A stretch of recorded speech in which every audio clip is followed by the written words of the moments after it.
After 12th कौन-कौन सी government jobs होती हैं? जब मैं अपना बताऊँ, जब मैंने 12th पास करी थी, तो मैं भी नीट की प्रिपरेशन करने की सोच रही थी, बट मैं नहीं कर पाई। सो मुझको ये नहीं पता था कि गवर्नमेंट जॉब कैसे लेते हैं। मुझे बस इतना पता था कि हाँ, कॉम्पिटिशन होता है। सो कॉम्पिटिशन में क्या-क्या होता है मुझे नहीं पता था।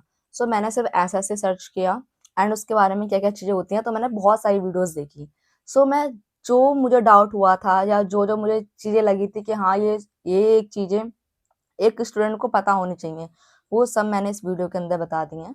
सो वीडियो को पूरा एंड तक देखना। जब हमारा 12th पास होती है तो हमें पता नहीं होता है कि अब हम किस फील्ड में जाएँ। बहुत से ऐसी चीज़ें होती हैं लाइक ये वाला कोर्स कर लें, ये इस फील्ड में चले जाएँ, ये वाली डिग्री कर लें या ये वाला कोर्स कर लें, यहाँ से ये वाला सर्टिफिकेट ले लें। सो बच्चों के दिमाग में बहुत सारा डिस्टर्बेंस रहता है, यार अब आगे 12th के बाद क्या करें? जो साइंस स्ट्रीम से रहते हैं उनका तो एक एक टाइम के लिए फिक्स रहता है कि चलो अब हम मेडिकल लाइन में जाते हैं या फिर हम बी फार्मा, डी फार्मा या नीट जैसे एग्जाम को करते हैं। और जो कॉमर्स होता है लगभग उनका रहता है कि हाँ, हमें अब अकाउंटेंसी लाइन में जाना है। बट जो आर्ट स्ट्रीम रहते हैं, कुछ स्टूडेंट्स का तो फिक्स रहता है लाइक हमें ये करना है। बट बहुत से ऐसे स्टूडेंट्स होते हैं जिनका कंफर्म नहीं होता है कि हम आफ्टर 12th क्या करें। एंड आफ्टर 12th अगर आपको गवर्नमेंट जॉब चाहिए तो here is the video for you कि आप आफ्टर 12th कौन कौन सी गवर्नमेंट जॉब कर सकते हो, कौन कौन से ऐसे फॉर्म्स हैं जिनको आप फिल कर सकते हो, कौन कौन सी ऑर्गेनाइजेशन है जो गवर्नमेंट जॉब के लिए एग्जाम कंडक्ट करवाती हैं एंड किस किस फील्ड में आप गवर्नमेंट जॉब कर सकते हो। ये वीडियो स्पेशली उन स्टूडेंट्स के लिए है जिन्होंने जस्ट अभी 12th पास की है या जो 11 12th में है एंड गवर्नमेंट जॉब का सपना देख रही हैं। एज मेरे पास बहुत से कमेंट्स भी आए थे कि दी मैं भी 11th क्लास में हूँ, मैं भी 12th क्लास में हूँ, मैं 12th पास करते ही गवर्नमेंट जॉब चाहता हूँ। तो आप कैसे कर सकते हो ये सारी चीजें मैं आपको बताती हूँ। आगे बढ़ने से पहले मैं आपको एक बात क्लियर कर दूं, आप 11 12th क्लास में हो तो आप अपने 11 12th क्लास की पढ़ाई करो अच्छे से। पहला आपका काम ये है कि आप 11 12th क्लास को अच्छे नंबरों से पास करो। हाँ, हालांकि ये रहता है कि 11 12th की मार्कशीट कौन देख रहा है, कहीं ना कागज के भाव रहती हैं, मतलब बहुत से लोग ऐसी मेंटेलिटी रहती है। बट आप अपनी एक साल उस क्लास पे वेस्ट कर रहे हो। वेस्ट क्या, लाइफ टाइम देखी जाती है 11 12th आपकी मार्कशीट। 10th की मार्कशीट बहुत इंपॉर्टेंट होती है, 12th की मार्कशीट भी देखी जाती है। आप कहीं पे कॉलेज में एडमिशन लेने जाओगे तो 12th की मार्कशीट आपकी देखी जाती है। मैं आपको सबसे पहले कहूंगी आप 11 12th क्लास को अच्छे नंबरों से पास करो। अपना फुली टाइम पहले 11 12th क्लास को दो, देन उसके बाद गवर्नमेंट जॉब के बारे में देखो। गवर्नमेंट जॉब में अभी बहुत कंपटीशन है एंड जो अच्छे से तैयारी करता है वो कंपटीशन निकाल लेता है। पर एक बात आप ये समझ लो, 11 12th ये जो स्कूल लाइफ होती है ना वो हमें दोबारा नहीं मिलती। स्कूल लाइफ है, कॉलेज लाइफ है, ये हमें दोबारा नहीं मिलती। आप अभी इसको एंजॉय करो। जो भी चीज आपको न्यू न्यू सीखनी है वो अभी इस टाइम पे सीख लो। बिकॉज आफ्टर 12th ना जिंदगी बिल्कुल बदल जाती है। हम सोचते हैं यार 12th के बाद क्या कॉलेज ऐसे करेंगे, कॉलेज जाएंगे तो ये वाली ड्रेस पहनेंगे, सब कुछ चेंज हो जाता है। हमने बहुत से सपने सजाए थे पर सब धरा का धरा रह गया। एंड कोरोना के टाइम पे तो वैसा ही कुछ नहीं कर पाए हम।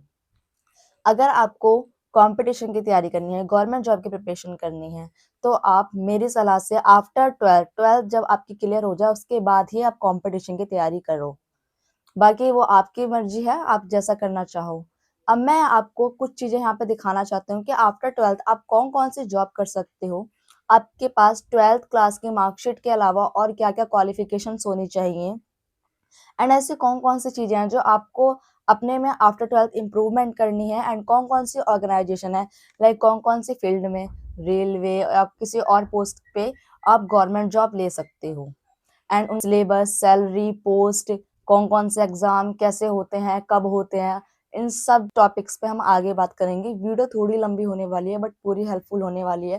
बिकॉज इस वीडियो के बाद ना आपका बिल्कुल जो भी एक सिंगल डाउट भी है ना वो सब खत्म हो जाएगा। एंड उसके बाद भी कोई डाउट रहता तो आप कमेंट कर लेना, ओके।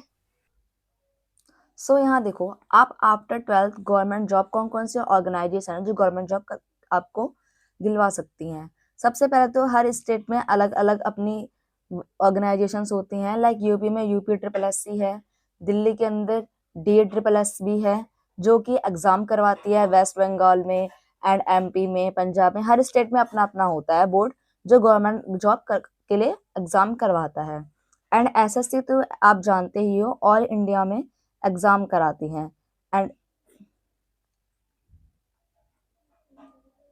एंड अब एसएससी के बारे में तो हम डिटेल में बात करेंगे, एंड एसएससी के ऊपर ही मेरा चैनल है। तो एसएससी से रिलेटेड जो भी इम्पोर्टेंट पॉइंट होते हैं, एसएससी से रिलेटेड जो भी एग्जाम होता है, जो भी इम्पोर्टेंट चीज होती हैं, जो भी अपडेट है, वो सब आपको मेरे चैनल पे मिल जाती हैं। तो मेरे चैनल को जरूर से सब्सक्राइब कर लेना अगर आपको एसएससी से रिलेटेड कुछ भी अपडेट चाहिए तो। ओके। एंड रेलवे अपने अलग अलग एग्जाम करवाती है, ठीक है। अब यहाँ पे देखो, आप कौन कौन सी पोस्ट पे गवर्नमेंट जॉब ले सकते हो। असिस्टेंट्स की पोस्ट पे, लोअर डिवीजन क्लर्क लेवल की पोस्ट पे आप आफ्टर 12th जॉब कर सकते हो। इस अगर आप जॉब लेना चाहते हो तो आपके अंदर कौन कौन सी क्वालिफिकेशन होनी चाहिए। तो क्वालिफिकेशन और स्किल आपके पास, अगर आप कर सकते हो आफ्टर 12th तो आप CCC का कंप्यूटर कोर्स कर लेना, बिकॉज इसकी डिमांड रहती है। इसकी डिमांड स्टेट में, ओ सॉरी, एसएससी में और रेलवे में तो नहीं है, बट स्टेट में इसकी डिमांड रहती है। लाइक अभी यूपी का फॉर्म है तो उसमें यूपी में जे जेएसए की पोस्ट पे हमारा CCC की डिमांड है। तो अगर आप कर सकते हो तो CCC या ओ लेवल का कंप्यूटर कोर्स आप after 12th as a skill base कर सकते हो, जो गवर्नमेंट जॉब में डिमांड में रहता है। और आपको टाइपिंग जरूर सीख लेनी है, इंग्लिश की और हिंदी की, वो तो हर फील्ड में काम आती है। अगर आपने 12th करी है तो अगर आप किसी भी पोस्ट पर जाते हो, एलडीसी जगह जगह पर, हर जगह पे मोस्टली पोस्ट में टाइपिंग टेस्ट मांगते हैं। बहुत सी पोस्ट में नहीं मांगते हैं, वो सब हम आगे डिटेल में बात करेंगे, ठीक है। अब हम आते हैं एसएससी पे। सो एसएससी कौन कौन सी जॉब करवाती है। एसएससी देखो, आफ्टर 12th आप कौन कौन से फॉर्म भर सकते हो। MTS, CHSL, CGL, selection post, Delhi police, stenographer, SSC GD. CGL तो ग्रेजुएट लेवल का एग्जाम है, तो उसको तो आप फिल नहीं कर सकते, तो आपको ग्रेजुएशन के बाद ही कर पाओगे। बट अगर आप 12th के बाद गवर्नमेंट जॉब के बारे में सोच रहे हो, जब आप कंपटीशन लेवल में अच्छे से थोड़ा टाइम बिता लोगे, 3-4 महीने, तब आपको समझ में आएगा कि सीजीएल क्या है और सीजीएल इतना डिमांड में क्यों रहता है। अगर आप पहली बार गवर्नमेंट जॉब की वीडियो को देख रहे हो तो आपको अभी नहीं पता होगा कि एमटीएस क्या होता है, सीएचएसएल क्या होता है, सीजीएल क्या होता है, सिलेक्शन पोस्ट क्या होता है, स्टेनोग्राफी क्या होती है, आपको कुछ भी नहीं पता है अभी। तो मैं अभी आपको बस इतना बता दूं, सीजीएल ग्रेजुएट लेवल की पोस्ट है। एंड जितनी भी गवर्नमेंट जॉब यहाँ पे दिख रही है ना आपको, सबसे बेस्ट और सबसे अच्छी जो जॉब होती है वो सीजीएल में ही मानी जाती है। क्यों? GST inspector, income tax inspector जैसी बड़ी बड़ी पोस्ट आपको सीजीएल में ही मिलेंगी। और एक जो होता है गैजेटेड ऑफिसर की पोस्ट, आपको सीजीएल के थ्रू ही मिल पाती है। अब हम बात करते हैं, देखो, एमटीएस होती है 10th लेवल की। जिन स्टूडेंट्स ने 10th कर रखी है वो सिंपली 10th क्लास के बेसिस पे ही अपना एमटीएस का फॉर्म फिलअप कर सकते हैं। एंड सिलेबस के बारे में बाद में बात करेंगे। एंड इसमें जो सैलरी होती है 25 से 30 हज़ार के करीब आपको मिल जाती है सैलरी। अभी 27-28 हज़ार सैलरी इसमें मिल रही है। सीएचएसएल ये 12th लेवल की बेस पे होता है, जिसमें आपको 30 से 32 हज़ार सैलरी लगभग मिलती है। सीजीएल हमारा ग्रेजुएट लेवल की पोस्ट होती है, जब आपकी ग्रेजुएशन कंप्लीट हो जाती है, फिर ग्रेजुएशन के लास्ट ईयर में हो आप, तब आप इसका फॉर्म फिल कर सकते हो, जिसमें आपको 35 हज़ार से लेकर 90 हज़ार तक की सैलरी मिलती है। देख रहे हो, 90 हज़ार तक की।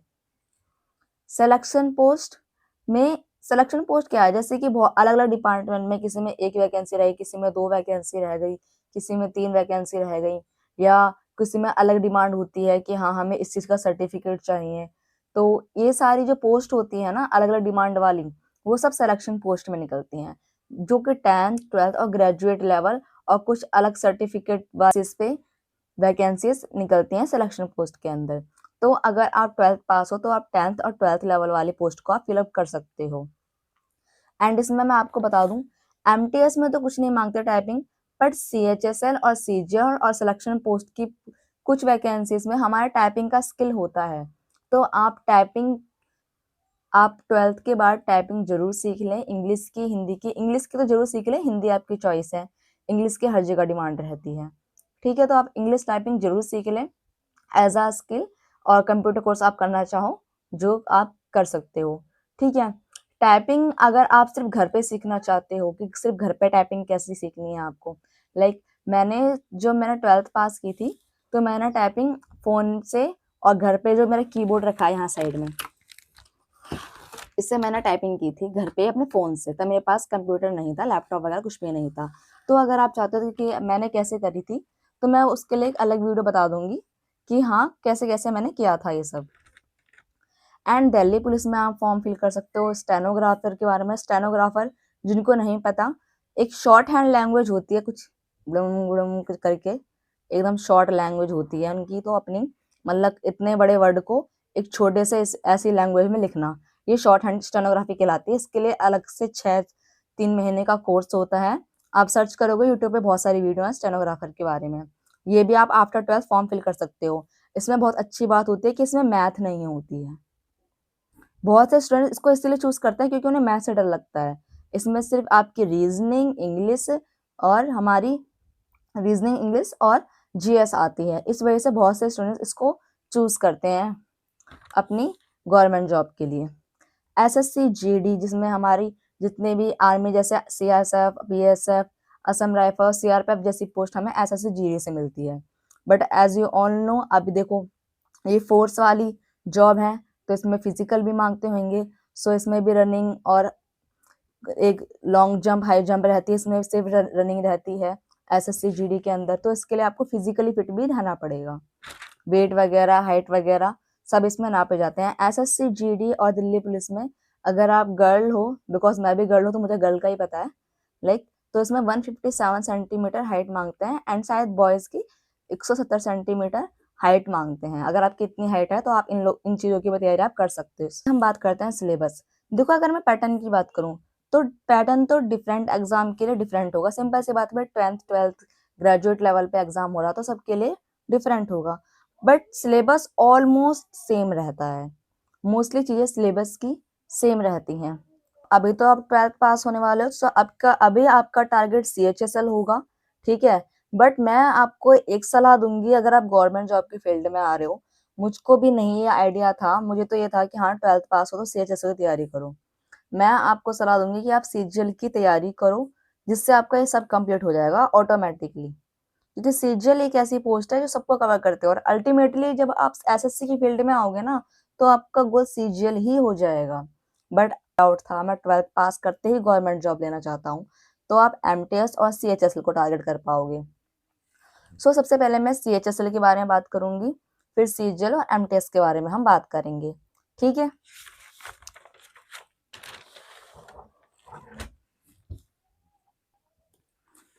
सो यहाँ देखो, CHSL जो कि 12th बेसिस पे होता है, ठीक है। अब यहाँ एक बात समझिए आप, 12th बेसिस पे होता है। अगर मैं इसका एग्जाम की बात करूं, देखो एसएससी में ये एग्जाम लगभग हमारा अक्टूबर नवंबर के अराउंड होता है हर साल, ठीक है। कभी कभार एग्जाम का कैलेंडर चेंज हो जाए, अभी एसएससी का न्यू कैलेंडर आने वाला है तो अब आपको पता चल जाएगा। उसके लिए आप मेरा चैनल जरूर सब्सक्राइब कर लेना, बिकॉज मैं अपने चैनल पे जैसे ही एसएससी का कैलेंडर आएगा मैं आपको बता दूंगी। एंड बेल आइकन को जरूर प्रेस कर लेना, तो उससे आपको नोटिफिकेशन मिल जाएगी मेरे चैनल पे कोई वीडियो अगर आती है तो इसका जो एग्जाम होता है वो अक्टूबर नवंबर में होता है, और एग्जाम से कम 2-3 महीने पहले इसके फॉर्म फिलअप करवा लिए जाते हैं। अगर मैं फॉर्म की बात करूं तो बॉयज के लिए 100 रुपये फीस रहती है और गर्ल्स के लिए कोई फीस नहीं रहती है। और अगर आप SC ST कैटेगरी के हो तो बॉयज के लिए भी कोई फीस नहीं होती है इसमें, ठीक है। तो फीस तो खैर इतनी ज्यादा नहीं है। आगे हम बात करते हैं एग्जाम के पैटर्न के बारे में, ठीक है। तो एग्जाम का पैटर्न क्या रहता है, इसमें हमारी आती है मैथ्स, रीजनिंग, इंग्लिश, जीके और जीएस, जिसके अंदर करंट अफेयर भी आप इंक्लूड कर लो। वैसे ये इसी के पार्ट हैं, बट मैं अलग से लिखवा रही हूँ, क्यों? क्योंकि अब इसका वेटेज पहले से बढ़ गया है। अब मैथ्स के अंदर यहाँ पे इन सब के 25 क्वेश्चन इसके, 25 क्वेश्चन इसके, 25 क्वेश्चन इसके एंड 25 क्वेश्चन इसके, और इस एक क्वेश्चन 2 नंबर का होता है, तो ये हो गया आपका टोटल 50 मार्क्स इसके, 50 मार्क्स इसके, 50 इसके एंड 50 इसके। सो टोटल आपका 200 मार्क्स का पेपर होता है, और जिसमें से आपको यहाँ पे 100 क्वेश्चन आपके यहाँ पे देखने को मिलते हैं एग्जाम के अंदर, CHSL के अंदर। आपको एक बात और कंफर्म कर दूं, CHSL का जो एग्जाम होता है वो दो टर्न में होता है। पहला आपका टायर 1 होगा, जो कि आपका सिर्फ आपको क्वालिफाई करना है, ठीक। और टायर 2 होता है जो आपका मेंस कहलाता है। इसी के बेसिस पे आपका सिलेक्शन होता है। इसका मेंस का पैटर्न अलग होता है, वो मैं आगे बताऊंगी आपको। और इसी के मेंस में आपको टाइपिंग स्किल भी देनी होती है, जो कि कम से कम 30 WPM आपकी होनी चाहिए एग्जाम के डिमांड के हिसाब से। सो टाइपिंग कितनी इंपॉर्टेंट है मैंने आपको बता दी है। अगर आप स्टार्टिंग से टाइपिंग की अपनी थोड़ी हैबिट बना के चलोगे तो आपको बाद में दिक्कत नहीं होगी, बाकी वो आपकी चॉइस है। अब यहाँ देखो, मैंने आपको प्री का पैटर्न बता दिया कैसे कैसे होता है, ठीक।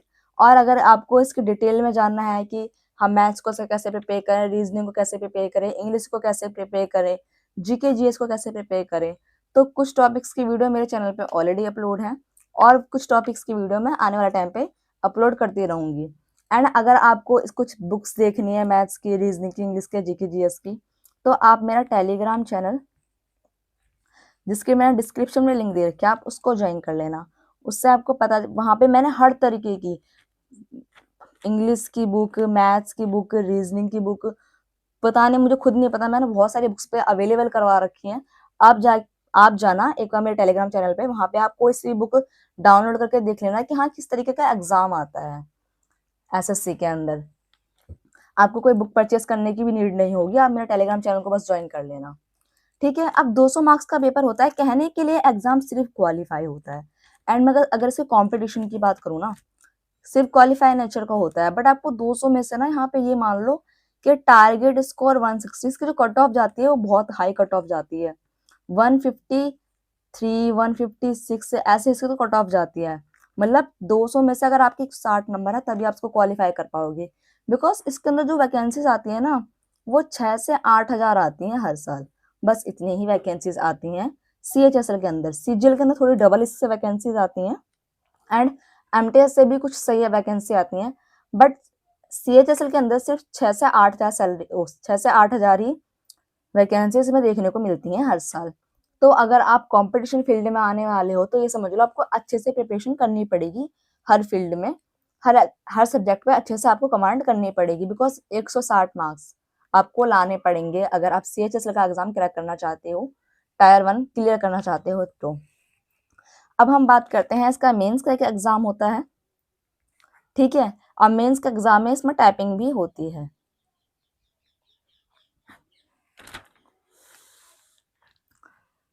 जब आप प्री निकालोगे तब आप मेंस दे पाओगे, वरना आप मेंस नहीं दे पाओगे, ठीक है। तो मेंस के बारे में मैं फर्दर कभी स्पेशल वीडियो बनाऊंगा, तब आपको समझा दूंगी कि मेंस में क्या क्या होता है। अभी आपके लिए इतना इंपॉर्टेंट है कि आप प्री के अंदर क्या होता है, क्योंकि आप प्री को टारगेट करके ही एग्जाम की प्रिपरेशन करोगे अगर आप क्वालिफिकेशन कॉम्पिटिशन की दुनिया में एंट्री करना चाहते हो तो। अगर मैं बात करूँ MTS के बारे में, तो ये सबसे बेस्ट है। क्यों बेस्ट है भाई? इसमें क्या है, क्वालिफिकेशन की मैं बात करूं, 10th बेस है, किसी भी बोर्ड से करी हो आपने, कोई फर्क नहीं पड़ता। और हाँ CHSL में ये बता दूं मैं, आपने किसी भी फील्ड से करी हो, कोई सी स्ट्रीम से, आर्ट्स, कॉमर्स या फिर साइंस, या आपके पास मैथ थी या साइंस थी, कुछ भी था आपके पास, बस आपके पास 12th होनी चाहिए और बस पास होने चाहिए। परसेंटेज से ये मतलब नहीं है कि आपकी 60% मार्क्स है, 40% मार्क्स है, 30% मार्क्स है, इससे कोई मतलब नहीं है, बस आप 12th पास हो और किसी भी बोर्ड से हो। अब हम बात करते हैं MTS के बारे में। सो MTS 10th लेवल, अगर आपने 10th पास कर रखी है तो आप MTS की पोस्ट ले सकते हो।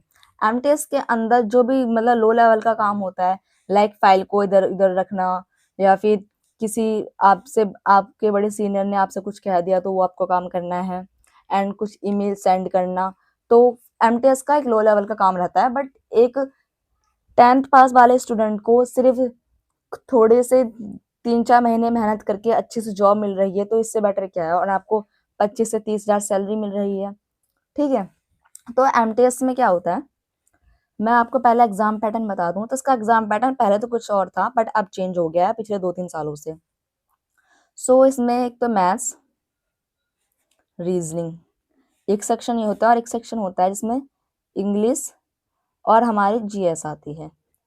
अब यहाँ पे बता दूं, इसमें 20 क्वेश्चन मैथ्स के आते हैं, 20 क्वेश्चन रीजनिंग के आते हैं, ठीक है। ये सिर्फ क्वालिफाई नेचर का होता है, मतलब अगर आपने 40 क्वेश्चन में से सिर्फ 6 क्वेश्चन भी 6 या 12 क्वेश्चन के लगभग अगर आपने करेक्ट कर लिए, ठीक है, तुक्के में भी चले जाते हैं वो, तो आप पास हो जाओगे।